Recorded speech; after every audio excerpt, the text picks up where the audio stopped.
Est-ce que vous saviez qu'un cartable pouvait peser jusqu'à 13 kilos? Bon, en même temps, c'est normal, hein. Vous avez besoin de vos fournitures, de vos livres, de vos classeurs, de vos cahiers, etc., etc. En tout cas, qui dit sac trop lourd, dit aussi mal de dos, scoliose ou encore déformation, surtout pour votre jeune âge. Alors, comme on est plutôt cool, on a tenté de trouver des solutions pour alléger votre sac. Sympa, hein?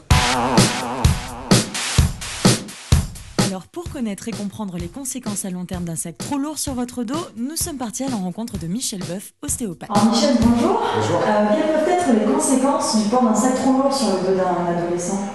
De la même manière qu'une gravité moins importante, par exemple sur un cosmonaute qui va rester longtemps dans l'espace, fait que son dos est plus long quand il revient, et un adolescent qui va porter un sac lourd longtemps, ça peut influer sur la croissance de son dos. Donc il a un dos qui sera moins long, mais aussi, surtout, ce qu'on voit, c'est des déformations du dos. Par exemple, les deux déformations typiques qu'on voit, qui sont, dont un des paramètres est le poids du sac, ça peut être soit une attitude scoliotique, c'est-à-dire une déformation latérale, soit exagérer des maladies qu'on appelle les maladies de Scheuermann, où le dos s'enroule, une attitude qu'on trouve souvent chez les adultes comme les enfants. Par exemple, si on prend notre ami à côté, on voit que cette façon de se porter fait qu'il a une épaule qui est plus haute d'un côté, et il se tient comme ça sur le côté. Donc ça, c'est la moins bonne position. La meilleure position, c'est en mettant l'autre sangle.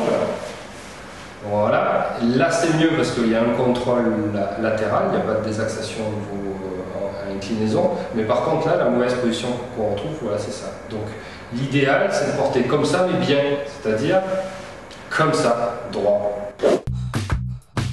Et même si le problème du sac trop lourd touche tous les élèves, nous, c'est au collège Jean Mariotti qu'on est allé le vérifier.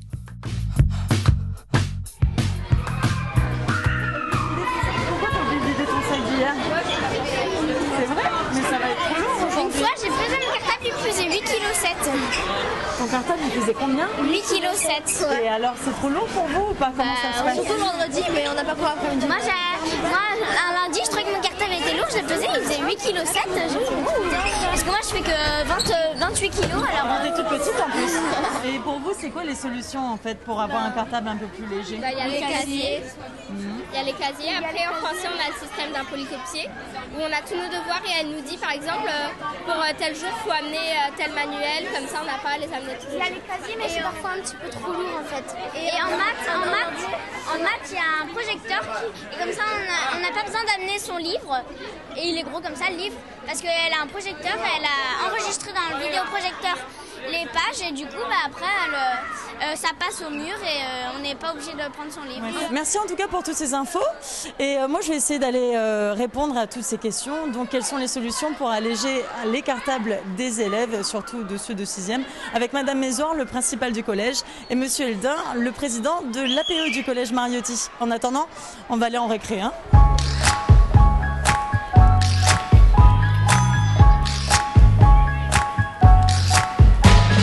Des cartables scolaires est un problème récurrent qu'on trouve en Nouvelle-Calédonie mais aussi en métropole, qui est spécifique au système français puisque nous avons dans une journée de nombreux cours, donc les élèves ont des cartables qui pèsent lourd.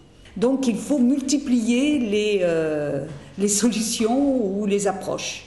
Donc des fournitures avec des petits cahiers, des livres petit format, et puis, lorsqu'on a les moyens, des jeux de livres suivant les disciplines dans les classes. Déjà, certains professeurs travaillent avec le livre numérique. D'abord, c'est aux parents de vérifier et de faire avec leur enfant le cartable la veille, de vérifier que dans le cartable, on n'amène que ce qui est nécessaire, donc qui correspond à l'emploi du temps du lendemain. Vérifier que les cahiers soient bien ceux qui soient prévus et essayer de les amener à gérer, effectivement, pour ceux qui sont demi-pensionnaires notamment, leur casier. Et l'ordinateur portable, ça pourrait être une solution ? Oui, cela le réglera, mais quand même il faut une évolution au niveau de la société, que toutes les maisons soient avec Internet, tous les foyers, toutes les familles.